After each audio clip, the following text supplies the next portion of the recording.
Hi guys, welcome back to my channel. Can we talk about Killer Sally? This is a new documentary on Netflix. Spoiler alert warning, because I just want to talk about so much in this. I found it so fascinating. Hello guys, it's editing me. For the next couple of minutes, what follows, just hit the microphone, sorry. For the next couple of minutes, what follows is an overview and a summary of Killer Sally. If you have already watched this and you just don't need a summary, you just want to hear someone else talking about their own perspective on exactly what happened and how they feel about it, then I'm going to put the little timestamp in here so you can just skip forward. But if you haven't seen Killer Sally and you kind of want a summary before you get into it, then watch away. Thanks, cheers. Sally Mcneil was a bodybuilder in Oceanside in the US back in the 80s. She was a former Marine and she became a bodybuilder. She was competing in lots of different competitions and she was kind of rising up the ranks and getting more and more successful. And she fell in love with Ray McNeil, another bodybuilder. They had a whirlwind romance and they quickly got married, and he took her 2 kids from a previous relationship under his wing. They show in the documentary that in the world of bodybuilding, as someone is kind of trying to become professional and make money out of it and enter competitions, whilst they're doing this, there really isn't much money in this sport. They end up having to try and get other jobs, which eats into the time when they could be training and building muscle. Sally was in the Marines and she was working in the kitchens, and she said that she absolutely hated it. And Ray completely stopped working and had laser focus on becoming a professional bodybuilder. Ray, Sally's husband, was really keen to enter competitions such as Mr Olympia because the prize money was at the time $100,000, and there were so many huge opportunities for people that won that competition. It was the platform that Arnold Schwarzenegger was able to become a huge Hollywood star from, and they were able to generate lots of publicity and work with sponsors and get brand deals. As Ray became more and more focused on building his profile as a professional bodybuilder, it was left to Sally to really become the breadwinner. She needed to make as much money as possible, and she was working full-time as a cook with the US Marines, and it really wasn't making enough money as Ray wasn't working at all. And her 2 small children remember experiences of dumpster diving to get tins so that they could crush them and have them recycled just to get a little bit of extra money. So they were really at the poverty line here. At the time as well, there was a growing subculture of steroid abuse amongst bodybuilders, and there was little known about the side effects of steroid abuse. With Ray's laser focus on becoming a professional bodybuilder, he was then falling into a crowd of people that were using steroids to build up their muscles. Sally mentions that it was almost like anorexia in reverse. He just wanted to get bigger and bigger, and he didn't realise how big he was actually getting, but he was just getting bigger and bigger. Steroids were really expensive. In order to save money, she found that steroids in Tijuana in Mexico were much cheaper than steroids in the US, so she would pack her 2 kids up, drive along, cross the border and buy steroids.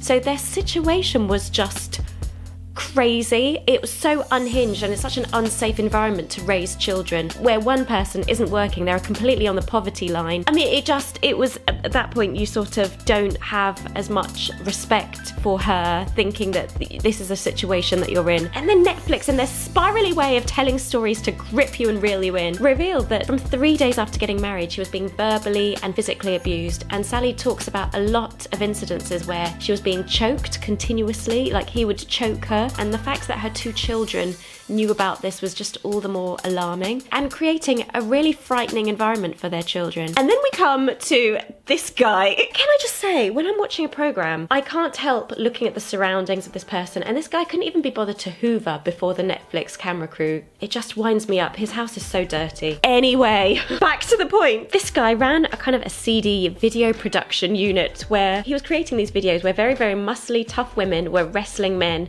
and creating some sort of bizarre storyline. It's sort of like soft porn, but not. It's just they're wrestling, and it's called muscle worship, which I found out about in that documentary. It was really interesting. Anyway, do you know what? Sally had the gumption to realise that she was being completely exploited by these men, and she was being paid per video when actually she could create this content herself and make a fortune. So she started her own little mini production unit where Top Secret Productions. She's creating all of these videos herself, and then men are booking her to wrestle with them. Can you just imagine in today's money how much she'd be making? She was making $300 per session, traveling all around the US, wrestling guys for money. And the interviewer asks her, like, did these guys want to have sex with you? And they were like, no, not at all. So she's got this kind of incredible income from people that really actually are like worshipping her muscles, and suddenly she's making an absolute fortune. And she says in the show that she was giving Ray $24,000 purely for his steroids. It's just crazy that it's not going towards the kids, their home. And what really actually makes you uncomfortable is that her daughter and the son know that this is going on, that their own mother is meeting up with men and exchanging money. So it's just a really uncomfortable situation. So there, watching it, you kind of feel that this is not a safe environment to raise children at all. It's just a shame that her kids found out about it. If she could have had some kind of double life, I think that would have been better for the mental health of her children. But this is totally a side point that we get sidetracked on. Sally calls 911 that she's just shot her husband twice. And the whole point of this documentary is, could someone like this be a battered woman? In her situation with her physique and the other things that she's done, it shares that she was a jealous woman. Ray was attempting to leave her. He was having flings, he was having affairs, and she just couldn't cope with it. As you're watching this, you're kind of on the border. Is she battered, or is she just an extremely violent person that likes to wrestle men, that dominates men? So you're watching this documentary and feeling loads and loads of mixed emotions, because she's in this horrible situation with her kids in this awful house with a violent man. She's not attempting to leave, and she's really just trying to make as much money as possible. She's almost in this weird prostitution type thing. Get out. So you're kind of thinking, just get out. But the situation really with battered women is that they have been under so much stress and tension and fear of the next horrible situation that their partner is going to put them in, that their thinking is 100% messed up. The syndrome of battered women, the main priority is keeping themselves safe. In the documentary, they're really trying to get to the root of whether or not Sally Mcneil is a battered woman, and was she provoked? Why did she shoot him twice? In the middle of shooting him once, she reloaded and shot him again. And you would think she wasn't in imminent danger, but the nature of provocation and self-defense have completely changed in the last 20 years. In the early 90s, an important legal landmark case came about, which really changed the nature of provocation in self-defense. Kiranji Ahluwalia had murdered her husband by burning him alive as he slept.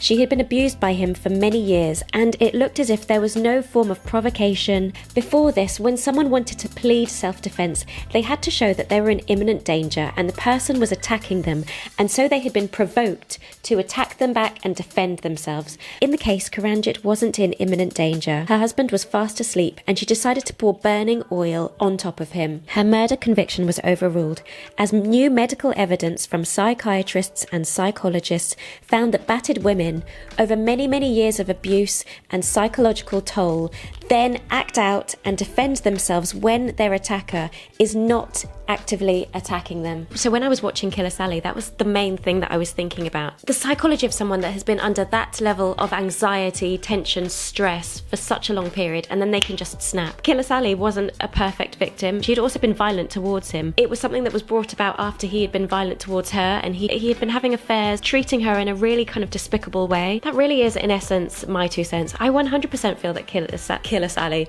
was a battered woman, and she shouldn't have got that level of sentence. Most of the prisons in the US are actually privately held, and their real motivation is to incarcerate people for as long as possible, knowing that they get extremely cheap labor, and many of the states have actually prepaid for these beds to be filled. And so if someone goes free or has a shorter sentence, many of the states lose out because they've prepaid for all of these beds in private prison systems. I genuinely think that it hints towards that there is a motivation to incarcerate as many people as possible for as long as possible in the US, and not really looking at the background and all of the evidence that she had been beaten for many years. Another thing that they talk about a lot in the documentary is, because she is such a well-built bodybuilder, she's a really muscular woman, and because of the way she looked and how tough she was, she'd been in the Marines, they say, well, could she have been a battered woman? But of course she could have been a battered woman. This guy was massive compared to her. They kind of overlook the fact that he was huge as well, and he was stronger than her. In general, most men are stronger than women, so why wouldn't she be a battered woman just because she was strong? That